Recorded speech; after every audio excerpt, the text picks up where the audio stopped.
Hello, this is Steve Jarchow, and I'm on the Pete Turner Show. Thank you That's very right. much for having me, Pete. Yeah, my pleasure. The Break It Down show with Stephen and co-author Paul. Paul couldn't get here because he's sick, but Stephen's good enough for us, and we're going to have a great time talking about this.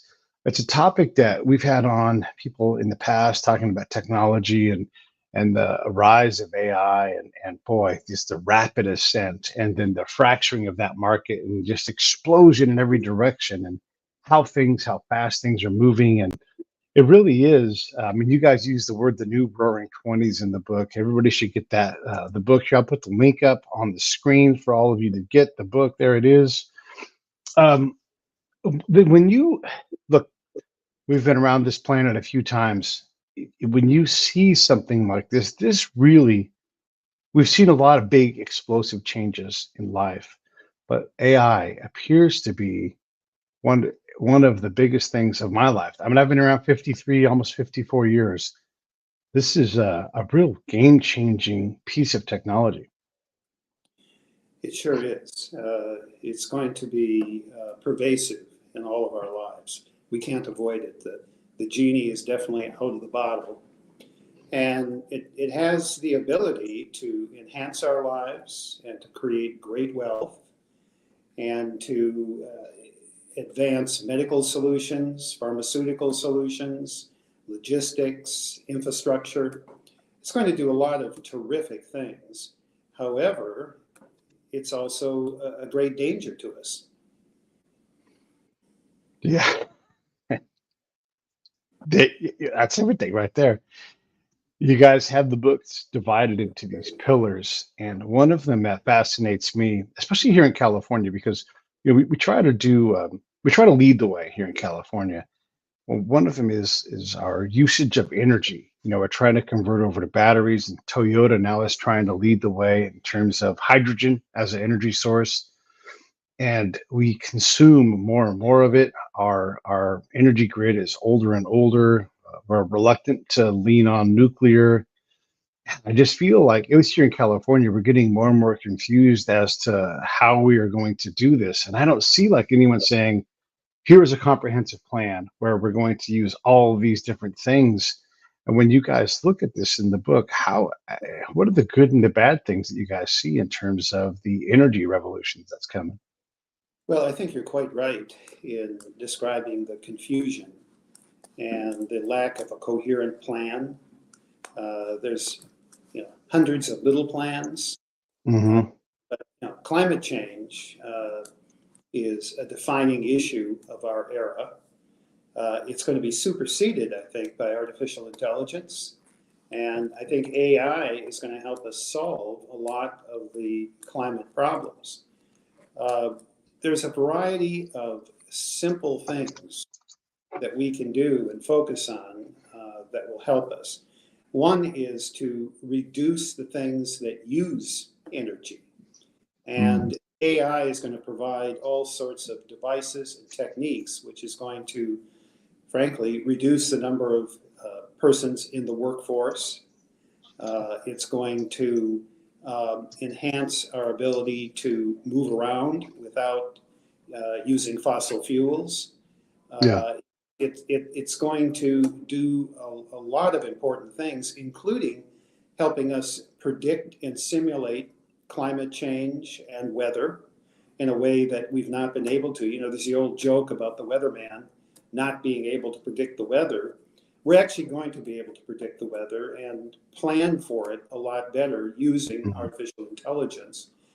In addition, it's going to allow us to diagnose illnesses, uh, provide a number of great medical solutions, and improve our ability to use language in such a way that I think we'll be able to communicate with each other much better. Um, it's going to create the ability to speak in real time using different languages and understanding one another. It's just a lot of very valuable things that are going to happen. But with respect to climate change, I think that AI is going to help us develop much more rapidly than we otherwise would. And we've done this far too slowly, as you're aware. I mean, we're beyond the point of no return. But fortunately, AI is going to speed everything up, and the ability to solve problems and develop alternative solutions. And one of the approaches that's going to be very significant in the next 10 years is geothermal. You know, the Earth produces enough energy from its core to meet all of our needs, but we have not had the ability to make the calculations, to do the simulations in order to tap that form of energy. And that's just one example of the alternative sources that AI is going to help us find, understand, and extract. I love, okay, so I love this. This is great. I mean, the AI at its best, right? And we love these things. The human animal is a dick, though, and it loves to confound its own problems. One of the things that we struggle with here in California is that the very same people that want to make all these changes also are the very same people that take itself to court. And so, like, our the best of us on the left will say, hey, we want to do these changes. And then the environmentalists in that group say, but however, we have to protect this land. And then the people above that tier are like, but that land doesn't belong to you. It belongs to these private citizens. But and then all of a sudden we end up in this legal wrestling match where nothing gets done, right? And so maybe we have AI lawyers starting to fight these things, but we end up just with this multi-tiered problem. Like, just like we both know that water is an enormous problem here in California, and we cannot get out of our own way. So we can have all the AI suggested solutions. We could raise the level of dams. We could do desalination in the best possible environmentally safe way possible. But there has to be a trade-off. But if we can't get out of the courts for 10, 20 years for a project, by the time we ever get the project, if we get the project done, the project is obsolete because, we've moved on to new, I don't know, it's such a challenge. How do we, even if we had a solution for 1% of the problem, how do we legally get around ourselves? Well, it's one argument for the Chinese system, isn't it? Where they're centralized and they can just decide what it is they want to. Yeah. Humans and artificial intelligence are, like many things, dual purpose. We do good things and we do bad things. And AI has the ability to solve a lot of our problems and deal with a lot of these issues, but it itself is going to create a ton of litigation, having to do with copyright and use of images and all kinds of issues, right of publicity, right of privacy. And we've already seen social media have such a corrosive effect on our national narrative and dialogue, and has encouraged people to be less human, to be adversarial, to be angry at things. And one of the ways that we can effectively deal with AI and differentiate ourselves is by being more human and looking for opportunities to reach out to one another and be of service. And if you will do that without expecting anything in return, opportunities present themselves all the time, and you're the winner if you will do that. So one of the things that we can encourage is, if you're concerned about climate change, if you're concerned about the rising conflict in the national discussion, if you're concerned about AI, act a little more human. Just look at yourself and try to, and I'm not specifically referring to you or me, Right. but just in general, look at yourself and look for opportunities. I mean, particularly as you get older, I'm 72, and as you get older, your friends start to die or they get sick. And you can constantly, if you want, find ways to be encouraging. Sometimes it's just smile. Sometimes it's, but if you can do that, that will be a few steps along the path towards us solving some of these aggravating problems between people. And also, listen to people who disagree with you. And Oh boy. don't always seek out people who validate your view of reality, but Yeah. rather seek out people who have a different point of view, not with the idea of convincing them, but with the idea of listening to what they have to say, giving them a sounding board, and if asked, tell them what you think, but do so in a way that's constructive. We sort of have lost the ability to have conversations on these important topics Sure. without everybody yelling at one another. I mean, the kind of discussion you and I are having isn't that common Yeah. anymore, despite the number of podcasts and radio and all that. People just do not tend to talk to each other in a collegial, thoughtful, supportive way. Yeah. That's a step on the path towards solving some of these issues and coming together more. And but I want to address your specific question: is how can we get out of our own way in this regard?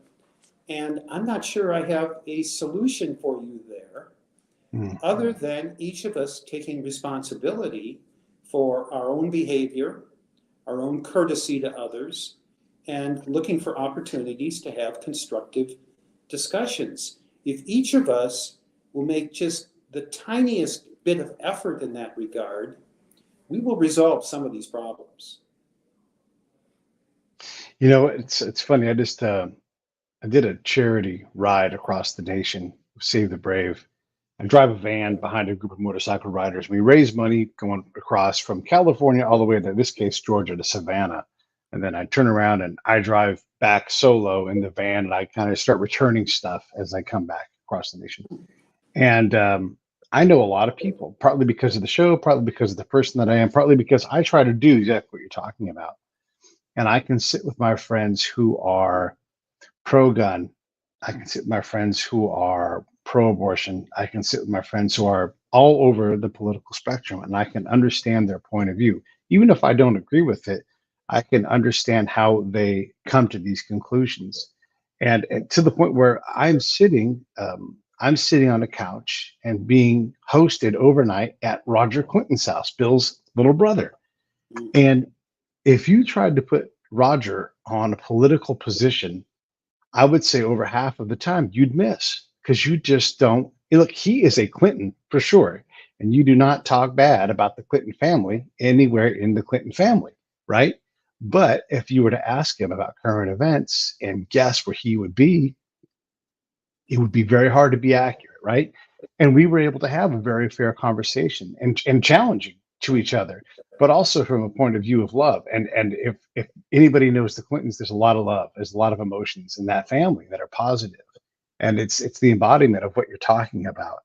It doesn't always get to be comfortable, and sometimes you got to go, well, that's hard. That's a hard one, and you don't even agree to disagree. You just go, I don't know what to do with that, and maybe you move on to the next conversation. But it takes a lot of tolerance, and boy, tolerance is easy when you agree with the person, but as soon as it gets hard, man, you end up in an uncomfortable place. And one of the things I sort of pride myself on is having my friends who are left of me think that I'm a Republican, and my friends who are right of me think that I'm a Democrat. I'm kind of proud of that, that they kind of aren't sure, because I'm not sure. Ask me on a given day, on a given position where I am at, and I might be changing my mind, because these things are hard to figure out. But I'm willing to hear you out, and I'm willing to get into the mix on a civic problem, and I'm also willing to act locally.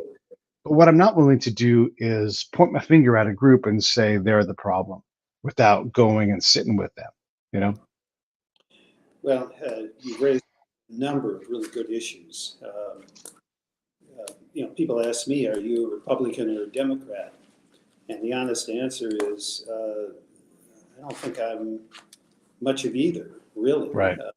I've voted for Republicans. I've voted for Democrats. I always make Same. sure always make sure I vote.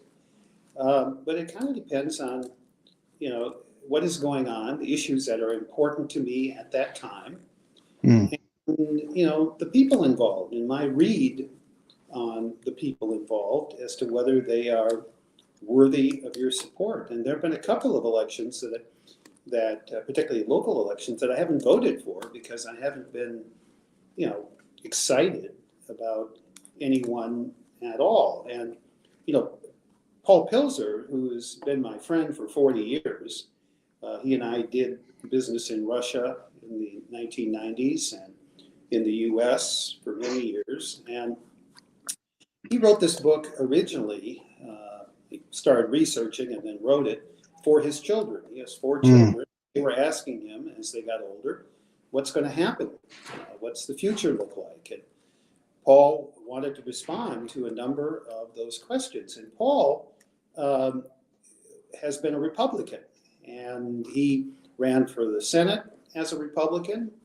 He was a member of the Reagan administration and in two different positions, pretty high-ranking positions, and he has supported the Republican Party. Yet, as he began to look at the issues facing us over the next 10 years, he came up with positions that are decidedly un-Republican, even though he continues to be a Republican.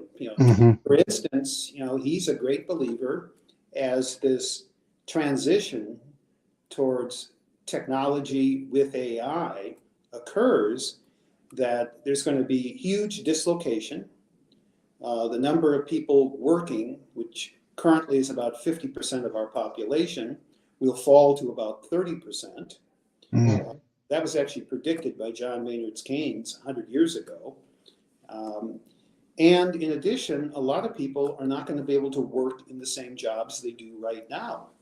So Paul's a big proponent of universal basic income, where every U.S. citizen, regardless of their wealth or status, receives a couple $1,000s a month to help transition that situation, as well as, there's so many people in this country that live from paycheck to paycheck. It would make a huge difference to a divorced mother of three trying to hold her family together to have a little bit extra each month that can go for food, can go for education, can go for whatever. And if you look at our social welfare systems, they're broken. They tend to compensate people with things rather than cash. And ultimately what people want is cash. And if you will provide that, and Paul points out also, take our prison population. We have the largest prison population in the world, which is a crime in itself. And he says, guy gets out of prison, what's he going to do? He's unemployable. He doesn't have any resources, probably doesn't have many friends at that point. A couple $1,000s a month for that person probably will be the difference between them prevailing or going back in. Paul also takes a very strong position on the national debt. He believes that both the Republican administration and the Democratic administrations did the right thing to subsidize Americans during the pandemic, and that the national debt is not nearly as big a problem as some people think. And his Republican friends and colleagues are rather shocked by this because they are very upset by the national debt, which is 30 trillion. However, our GDP, our gross domestic product, which is how much our country grows wealthier each year, is about the same amount. So we are increasing in wealth each year about the same amount as the national debt.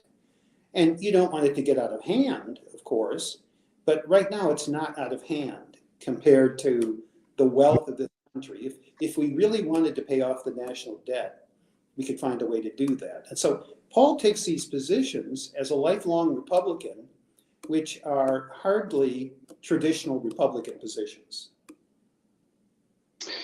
Yeah, well, and not the only person that might surprise people. Charles Murray wrote a book maybe about 20 years ago with a similar kind of thing, talking about a UBI type formula. And he said if you had this system, you could then take a medical program and nest it within that, and you could like give a requirement to buy medical insurance, and within that you could and there's a lot of programs that you could put together and relieve the burden on the taxpayer by having this UBI, and instead of enslaving people within that poverty system of social welfare, you could possibly get out of it. And it is interesting, right? Like these social programs can belong to either party if we allow it. And yeah, there's a lot of good in those things. And it's funny because California does have a lot of Republicans in it. We think of it as being this deep blue state, but turns out there's also millions and millions and millions of Republicans here. And we lose sight of that as well. And the last, I think, really truly across the aisle popular governor was Governor Schwarzenegger, who I think most people think was a good governor, at least initially, until he kind of ran out of steam for a variety of reasons. And so, yeah, that makes a lot of sense. The leaving something for your kids and writing a book based upon legacy is an interesting thing. And then also looking forward, it's when you guys look at your work that you and Paul did, what what doesn't make the cut? Like, what are the things where you guys just couldn't hash out what the message would be? Because you could make this thing a 5 volume set. I mean, there's plenty of wisdom in your combined decades of learning and writing, but you can't put it all in there. Well, the main guiding light of this book was to make it accessible and to Okay. make it short enough that someone could read it and not be daunted. It's not a very long book, relatively speaking. I've written a number of other books, which are some as long as 800 pages, dealing with finance and real estate and Sure. topics. This is a short book, but it's very readable and very accessible. So our hope was that anybody who was interested in the economy, interested in the geopolitical situations facing us, interested in technology, energy,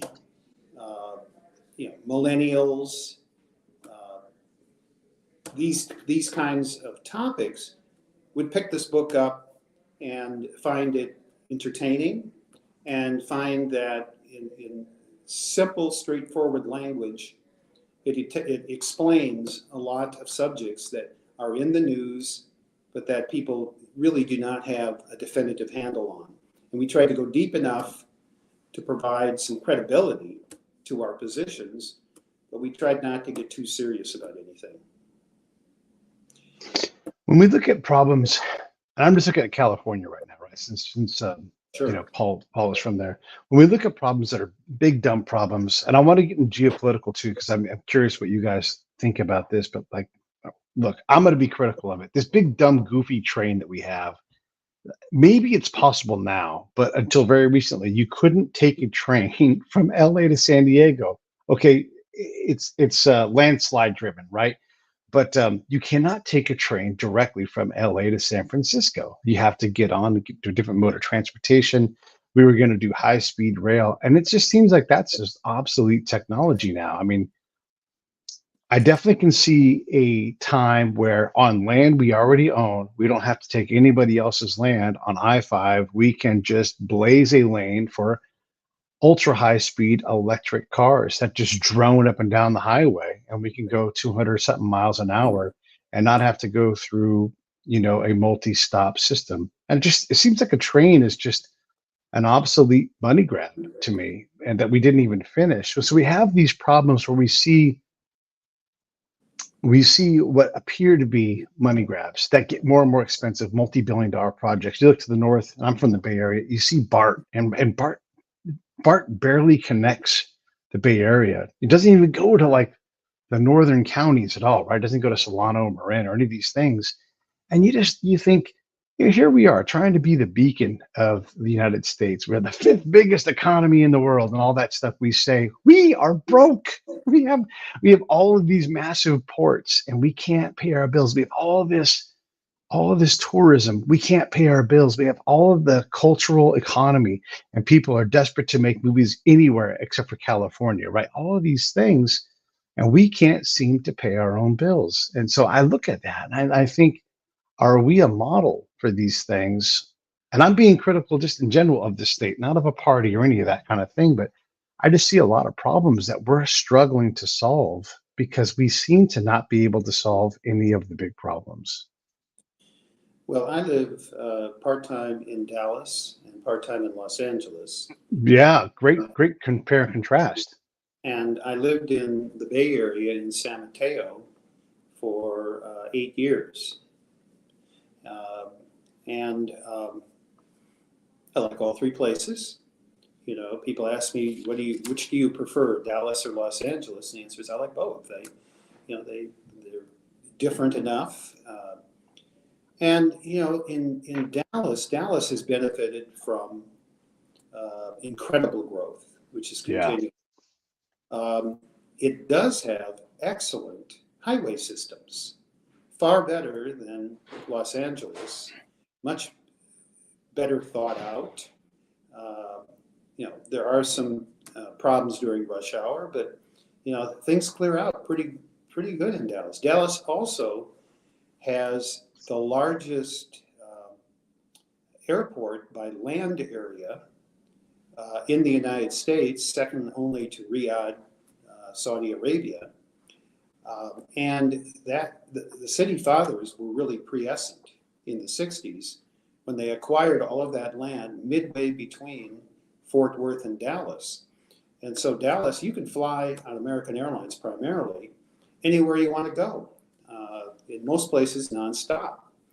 I can get to Singapore or London, Moscow, any of these places that I might need to go to. I contrast that with Los Angeles, that even though they're reconstructing the airport, or maybe because they're reconstructing the airport, it's a mess. Oh You my can't God, get anywhere. it's horrible. Yeah. And my shoulders get tense whenever I think about landing in LA, and you're taking pot luck as to whether you're going to be able to get to your home or not, and what the timing will be. And I'm fortunate because I have a driver that picks me up and takes me there, so it isn't the worst thing in the world by any means, but it's still taking an hour, and I don't live that far away from the airport, so it's a bit of a mess. However, the last month in Dallas, it has barely broken 100 degrees. And when I left Dallas on Sunday to come to Los Angeles, where I am right now, it was 106 degrees. And this is unusually warm. And there's a question as to whether Dallas will continue to be as attractive a place given these increases in temperature. Is this an aberration? Is this just an unusually hot summer? And Dallas has had hot summers before. But you look at the fact that the parts of the Atlantic Ocean are currently at more than 100 degrees. Crazy.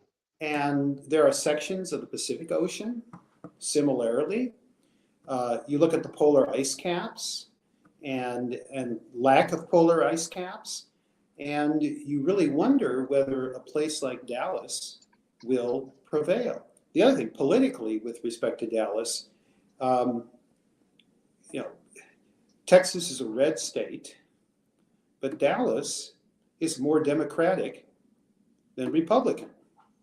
So Dallas is surrounded by a state which has one point of view and a governor who's very, adamantly conservative. Yeah. And then you go to California, and I'm not quite sure who's running the train, to use your reference, in California. Yeah. Look at the homeless problem in the Oh Bay Area my God. and Los Angeles. I mean, both cities are arguably completely broken in that regard. Yeah. Now, there is a solution to that, I think, which is many of the homeless need medical care and have either emotional or mental issues or drug problems or alcohol problems, and that's creating a lot of the homelessness. And we may well have a medical care problem rather than a homeless problem. And if we were able to take care of our people and provide adequate medical care, that might go a long way towards relieving some of that pressure. I don't know what this, I can't answer you. I don't know what the Yeah. solution is with respect to California. With respect to the train, I've taken the trains from Los Angeles to San Francisco. Actually, it goes to Oakland. Yeah. And then you figure out a way to get over to San Francisco. I purposely picked San Francisco just because it does make a point, but you can get pretty close. Yes. But it takes you all day to do the way the train works. Now, if you got a day to spend, what I did, my daughter and her friend would, for 3 years in a row, they would ride in the AIDS life cycle, and what we would do is we would take the train up to San Francisco. We'd ship their bikes up there. They'd ride their bikes over the next week back down to Los Angeles for the life cycle. And I would rent a car and sort of follow along and just make sure they stayed out of trouble. But I enjoyed taking a day and riding the train, but that was only because I had a day off, basically. Right. Yeah. But it wasn't a way you would choose to travel if you could do anything else, really. And you're quite right. This has been completely bollocksed, the transportation systems in Los Angeles, San Francisco, the homeless problem. The state's financial condition is perilous in some ways. It's not as bad as people think, but it's not great. It's not great. Yeah. Yeah. Given the advantages that California has, it does make you wonder, like, what are we taking on? Are we being serious about the things we have to be serious about? I had a guy on the show a while back, and he talks about, I'm just going to be honest about Gavin Newsom's management of our wild spaces. And he calls it insane. He's like, it's insane how he just ignores the problem. And, who knows why? Who knows why? And I've watched the news where you see these are two lefty PhDs, and one says leave fallen logs. The other one's, it's the same news piece. The other one says remove fallen logs. And so it's hard to understand what to do. But this is part of the problem. This is we get so much debate about things, and we're desperate to always do the right thing that sometimes I guess maybe just get bound up. I don't know. And it's and the show is not about California and its specific problems, but we are talking about really complex things. And your guys' book is trying to hopefully be, a guide towards, many things, not just California and its goofy problems. I mean, one of your guys' pillars is job market upheaval, and we've touched on that a little bit. But the reality is many and Andrew Yang ran on this. He was the one candidate saying, "Look out, the future is here." Truck drivers, look out. People who file things for a living. Remember back in the adorable days when ladies would have to grab a manila file folder out of a cabinet, a bank a cabinet, like those days, that's gone, right? And so jobs are changing, and job markets, including actors, including singers, including illustrators, all kinds of people who figured no one else can do this but me, that's changed. And so what are your guys' thought on the job markets and how people will make money going forward, especially with the arrival of AI and the ability of Johnny Cash to have a song right now? And Johnny Cash has been dead for 20 years. Well, with respect to the ability of AI to um, duplicate or create a digital performance or expression of art, um, stars and those with recognizable legacies are going to get paid, real money for their images, and Right. that's going to be part of the business model going forward. And you will see them acting in shows or performing after they're gone through a digital image. The journeymen or average actors and actresses are going to, not benefit from that. And there's a danger that their images will be used in other shows and other performances. The guilds, the Screen Actors Guild is very focused on this right now. I own a movie studio, so we deal with these kinds of issues. And the way these contracts are typically written today, a studio has the ability to use an image of an actor in any way it wants to. It's a very broad authority. The contracts historically have not really dealt with deep fakes and artificial intelligence per se, but the language is pretty broad right now. And what the guilds ought to do is get very specific regarding what it is they want in that regard, rather than just waving their hands and saying, oh, AI is awful, we need to do something about it.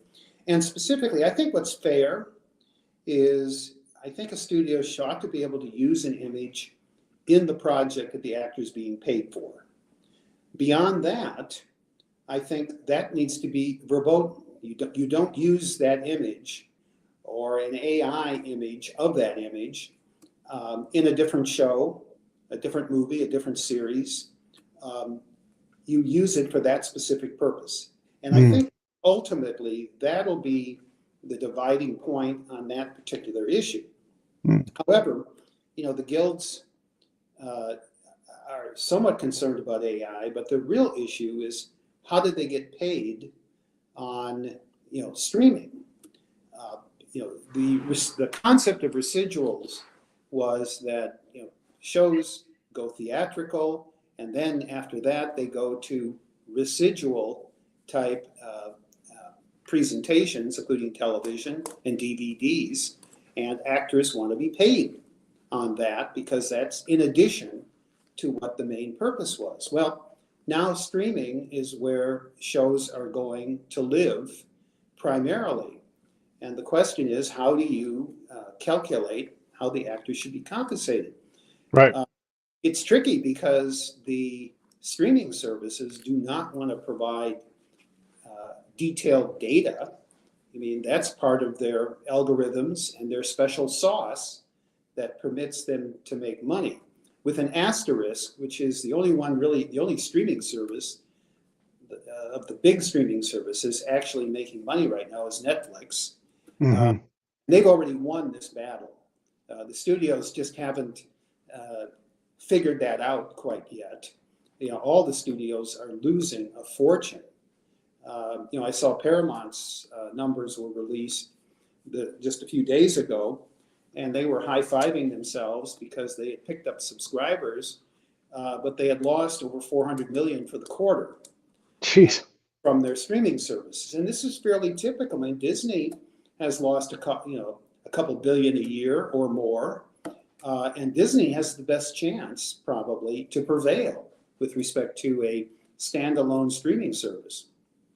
The studios have managed to, and some of it's not their fault, but a lot of it is, they've managed to gut their perfectly good cable and DVD business and replace it with a streaming business. And one of the concepts that Paul devotes a chapter to in the book is consumer surplus, which means something that is more valuable to the consumer than what that consumer is actually paying.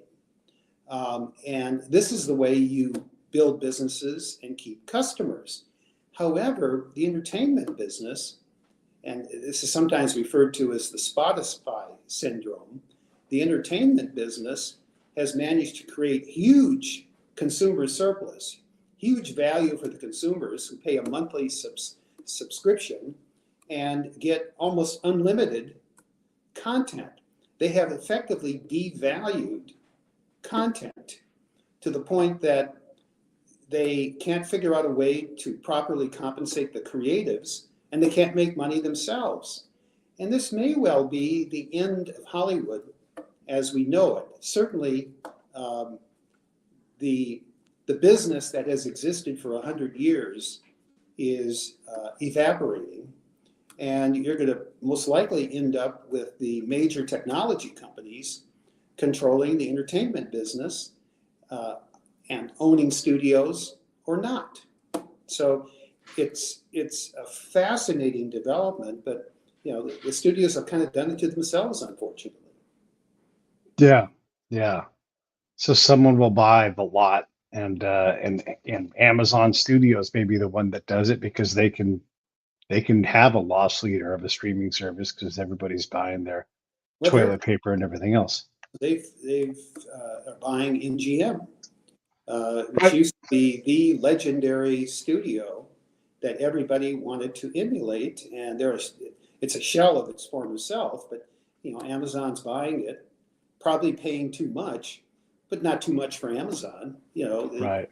They're one of the most valuable companies in the world, and it's interesting because if you go back 30 years ago and you look at what were the most valuable companies, Yeah. none of them are on the list today.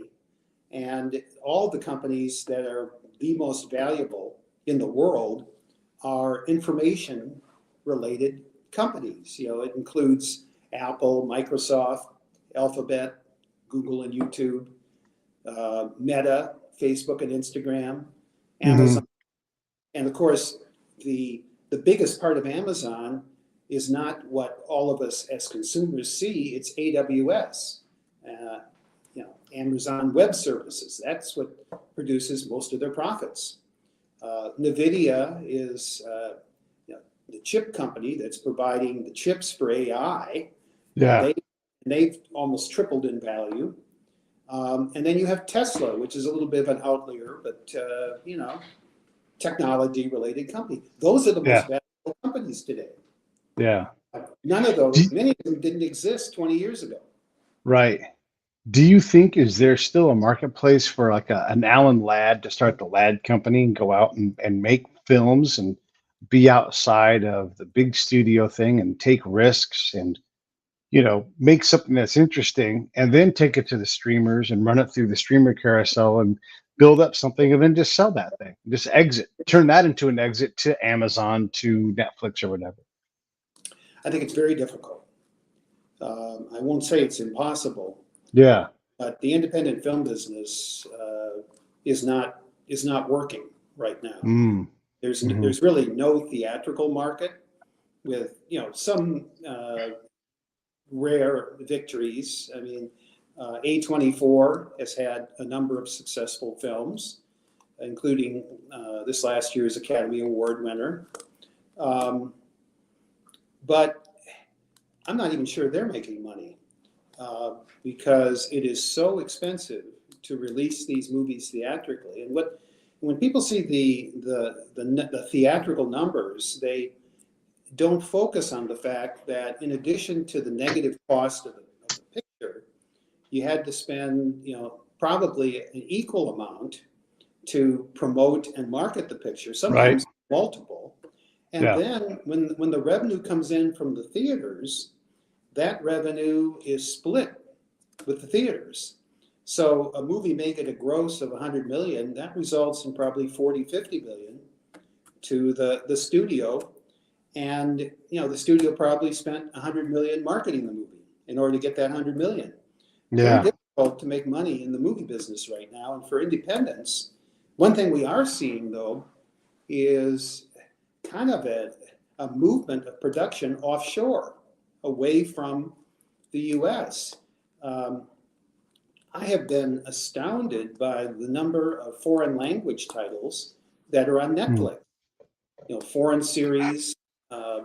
And a lot of foreign countries have subsidy programs, co-productions, and other arrangements which make it possible to make these shows. And it may be that, like so many other things in our lives, we're outsourcing Hollywood to international locations. Not completely, but Yeah, significantly. man, it's a crazy change in the world, right? Just going back a few minutes and talking about like that journeyman actor, who's someone who, like whenever I have people on the show who are actors, comedians, authors, musicians, you're like, what level? Like, so tell me where you're at. Like, are you someone who's like, oh no, I don't go on auditions. I get called for parts and I go out and I do it, You're like, oh, you're like a real, like a professional, like, where they're at. And it's going to get hard for those folks who are like when you dream of being an actor, you can legitimately, and this, I'm not telling you, but anybody in the audience, you can legitimately work every day you want to work in Hollywood, going procedural to procedural, and you're filling whatever bad guy 7, handsome boyfriend 15 on all of these shows, and work and be in 250 different procedurals, in the course of a couple of years and make a decent living. But it seems like that day has changed, and the residual part of it is different. And actually, that makes me think of I had Gene Kelly's wife on, and he married a young lady, one for love, but also two for legacy. He's like, my kids don't care about this. You'll care about it. And part of the problem with Gene is here's this Hollywood legend, but he doesn't have that contractual benefit. And so anytime she wants to go make money, she's got to go to the studio who owns most of his image, and they've got to negotiate what's going to happen because neither of them can act independent of the other. And so they're bound together. And now we have this new system where Gene Kelly may be in a movie soon, and it's this crazy world. And, it's she can create anything she wants to that she performs about her husband. But anything beyond that, like if she wanted to create a commemorative China plate set, which might sell to a certain age set, okay, well, she got to go to the studio and get approval. It's crazy, all of the legal things. And even that is it's a crazy landscape. It's just hard to even understand at times.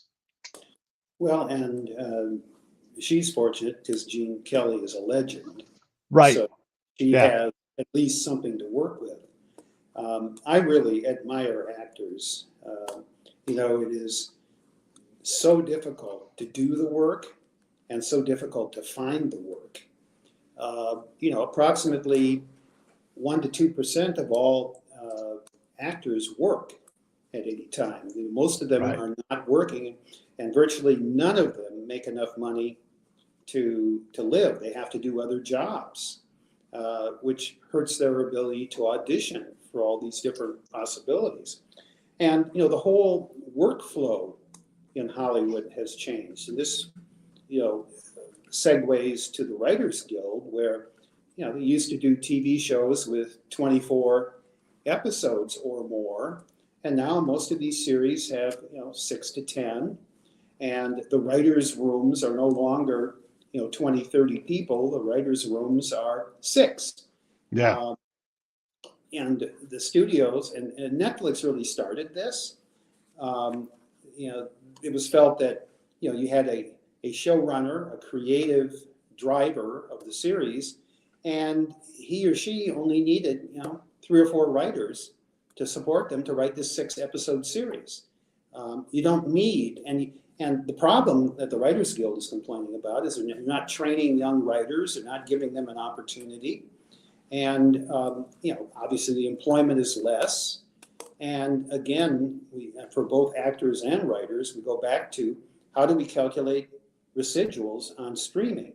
There is a way of doing it, but the streamers are going to strongly resist providing intimate detail as to their algorithms. I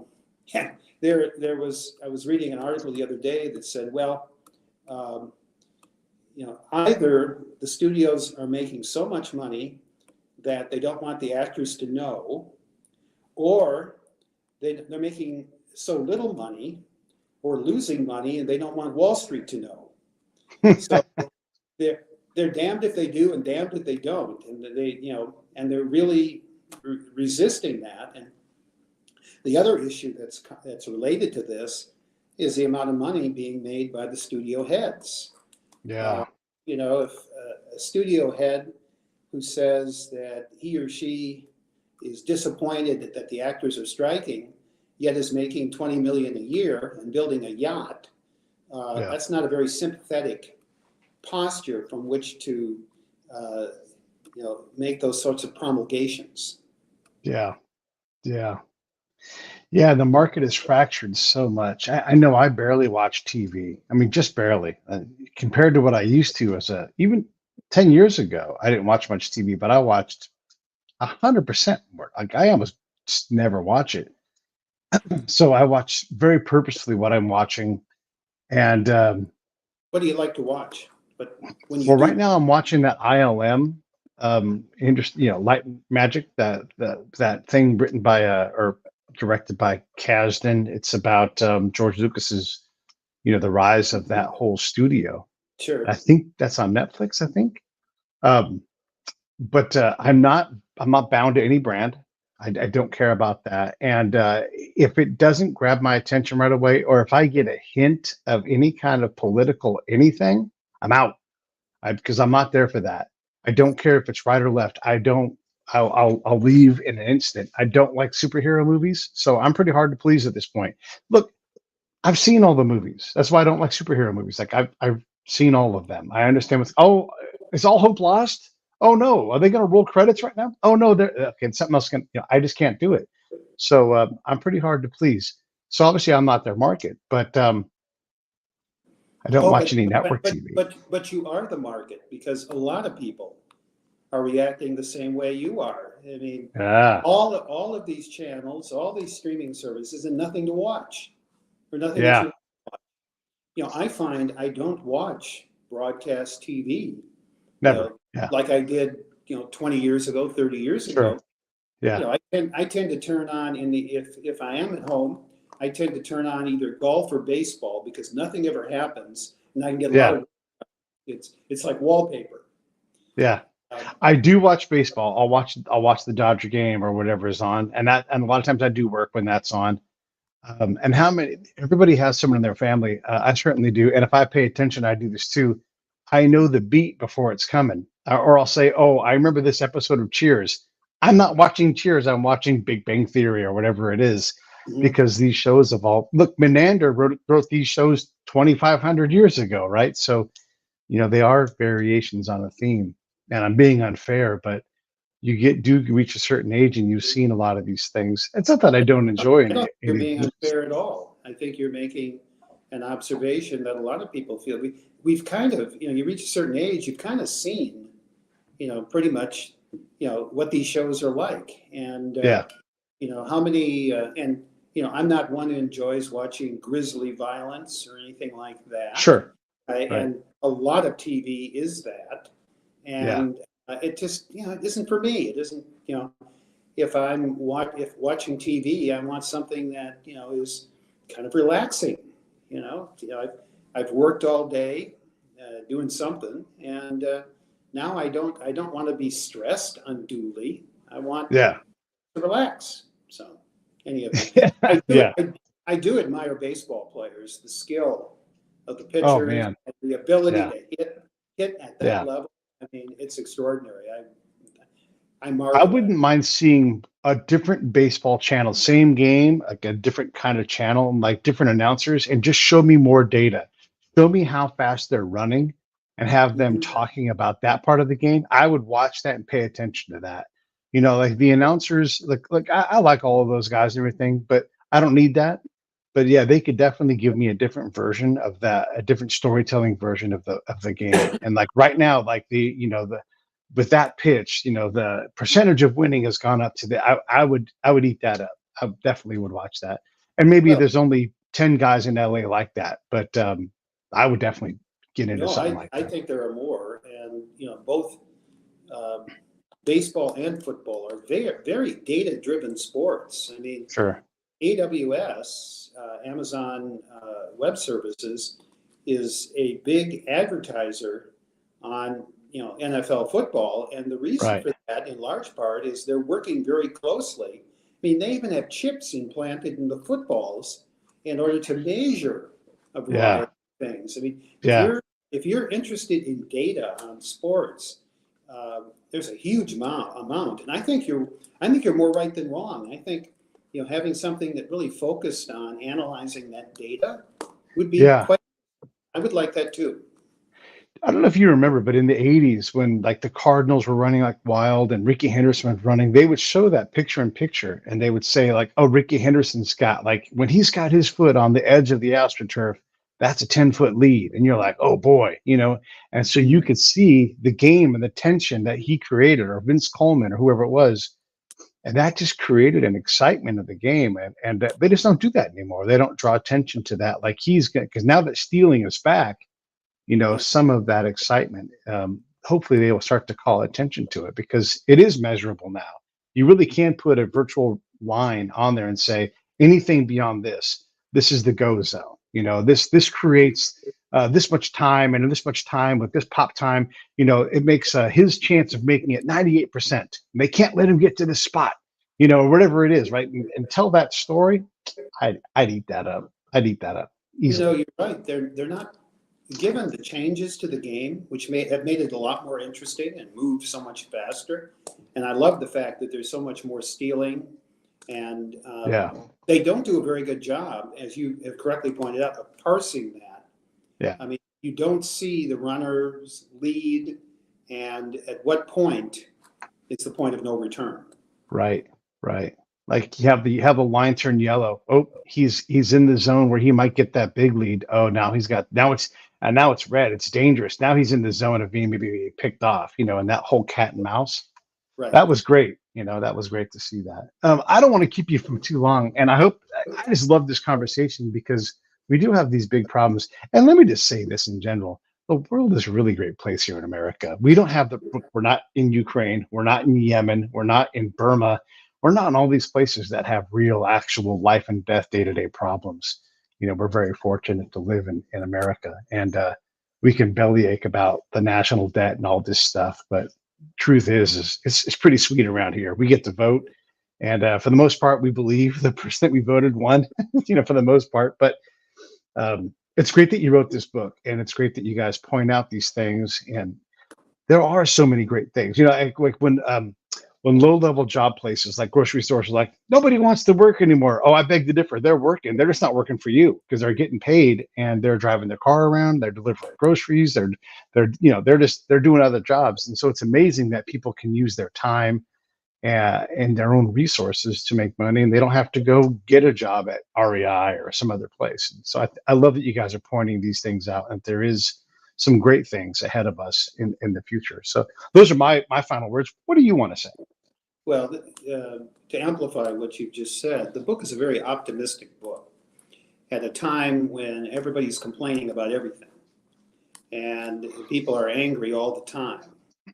And I go back to the fact that, if we want to deal with these problems and we want to distinguish ourselves from machines, be more human in your own life, because ultimately you can't control everybody else's lives.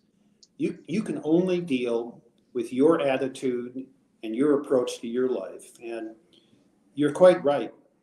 We should wake up each morning, as long as you're healthy, and incredibly grateful for the lives we have and the fact you're able to do work and you're able to show up and you have friends. What a lucky life, really. So fortunate. Yeah. All right, stand by 1 second. Let me roll the credits. I'll come right back to you. Hey, thanks for watching the show. I really appreciate it. Right here, you can subscribe. Please do that. It makes the show grow. Hit that notification bell so you know which incredible guest is coming up next. Down below is the PayPal link. You can put a small subscription in. That is an enormous help. All that money goes right back into the show. And then right up over here are the next episodes you should listen to. Curated